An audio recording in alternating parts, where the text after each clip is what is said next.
আজি ডিব্ৰুগড়ত মুখ্যমন্ত্ৰীৰ চাইকেল বিতৰণ কাৰ্যসূচী। নৱম শ্ৰেণীৰ ছাত্ৰ-ছাত্ৰীৰ বাবে বিনামূলীয়া চাইকেল বিতৰণ কাৰ্যসূচীৰ শুভাৰম্ভ কৰে মুখ্যমন্ত্ৰী ডক্টৰ হিমন্ত বিশ্ব শৰ্মাই। এইবাৰ ৰাজ্যৰ প্ৰায় ৩,১৭,০০০ ছাত্ৰ-ছাত্ৰীয়ে লাভ কৰিব চাইকেল। লগতে চৰকাৰী আঁচনিসমূহৰ বাবেও বিদ্যালয়ত ড্ৰপ আউটৰ সংখ্যা যথেষ্ট হ্ৰাস পাইছে বুলিও মন্তব্য কৰিছে মুখ্যমন্ত্ৰীগৰাকীয়ে। লগতে কৈছে যে শিক্ষাৰ মানদণ্ডও উন্নত হৈছে। য'তেই অবৈধ দখল হ'ব তাতেই উচ্ছেদ চলিব। উজনি অসমত অবৈধ দখলকাৰীৰ প্ৰসংগত মুখ্যমন্ত্ৰীয়ে কঠোৰ স্থিতি গ্ৰহণ কৰে। তেওঁ কয় যে য'তেই অবৈধ দখল হ'ব তাতেই উচ্ছেদ চলিব। এই ক্ষেত্ৰত ৰাইজক সজাগ হ'বলৈ আহ্বান জনায়।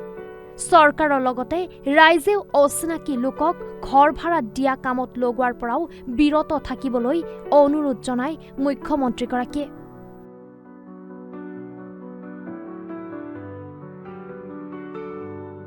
কাইলৈৰ পৰা আৰক্ষীৰ কাম শেষ হ'ব, আদালতৰ কাম আৰম্ভ। ডিব্ৰুগড়ত মুখ্যমন্ত্ৰীগৰাকীয়ে SITৰ তদন্ত প্ৰক্ৰিয়া সম্পৰ্কেও গুৰুত্বপূৰ্ণ মন্তব্য কৰে। মুখ্যমন্ত্ৰীগৰাকীয়ে কয় যে এতিয়া আৰক্ষীৰ কাম প্ৰায় শেষ হৈছে আৰু এতিয়াৰে পৰাই আদালতৰ কাম আৰম্ভ হ'ব। ন্যায় প্ৰক্ৰিয়াৰ ওপৰত আস্থা ৰাখি তেওঁ কয় যে আদালতে চাৰ্জশ্বিট পৰীক্ষা কৰি দোষীক উচিত শাস্তি প্ৰদান কৰিব। দৰে অসমতো ক্লাছ 9ৰ ছাত্ৰ-ছাত্ৰীসকলক আমি বিনামূলীয়া চাইকেল বিতৰণ কৰিম। এইবাৰ প্ৰায় ৩,১৭,০০০ ছাত্ৰ-ছাত্ৰীয়ে চাইকেল লাভ কৰিব। ডিব্ৰুগড়ত আজি আমি আনুষ্ঠানিক কাৰ্যসূচী আৰম্ভ কৰিলোঁ। এতিয়াৰ পৰা প্ৰত্যেকখন স্কুলে গৈ আমাৰ বিষয়াসকলে ছাত্ৰ-ছাত্ৰীসকলক চাইকেলখন বিতৰণ কৰিব। এই ষ্টুডেণ্টৰ কাৰণে লোৱা বিভিন্ন আঁচনিৰ কাৰণে অসমত ড্ৰপ আউটৰ সংখ্যা বহুখিনি কমি গৈছে।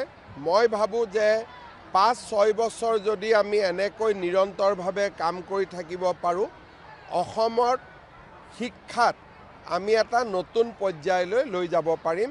মই শিক্ষা বিভাগ, শিক্ষামন্ত্ৰী ৰণোজ পেগু ডাঙৰীয়াক ধন্যবাদ জনাইছোঁ। এইটো SITয়ে চাৰ্জশ্বিট দিব, চাৰ্জশ্বিট আদালতে পৰীক্ষা কৰিব আৰু দোষীক আদালতে শাস্তি দিব। ন্যায় প্ৰক্ৰিয়াৰ ওপৰত আমি আস্থা ৰাখিব লাগে। অহাকালিৰ পৰা পুলিচৰ কাম শেষ হ'ব, আদালতৰ কাম আৰম্ভ হ'ব আৰু মই ভাবোঁ যে আদালতে নিশ্চিতভাৱে ন্যায় প্ৰদান কৰিব। প্ৰক্ৰিয়া চলি আছে, খালি ভোটাৰ লিষ্ট, পাব্লিকেশ্যন, ফাইনেল নিৰ্বাচনী আয়োগে প্ৰক্ৰিয়াটো চলাই ৰাখিছে। আমি যিমান সোনকালে পাৰোঁ নিৰ্বাচনটো কৰাৰ বাবে চেষ্টা কৰিম।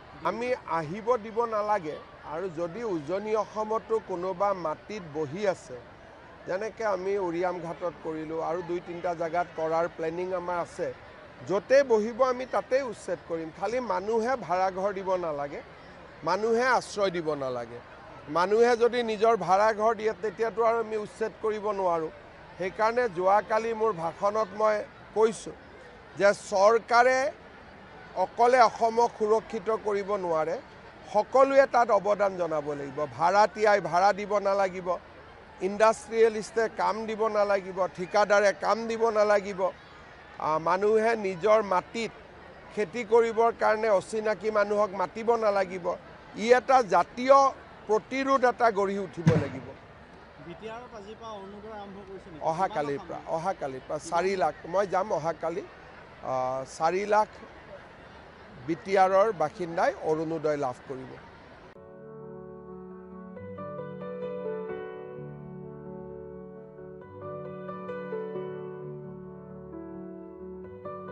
ডিব্ৰুগড়ৰ পৰা আতিকুৰ ৰহমানৰ ৰিপৰ্ট, এনি ভাৰত 24।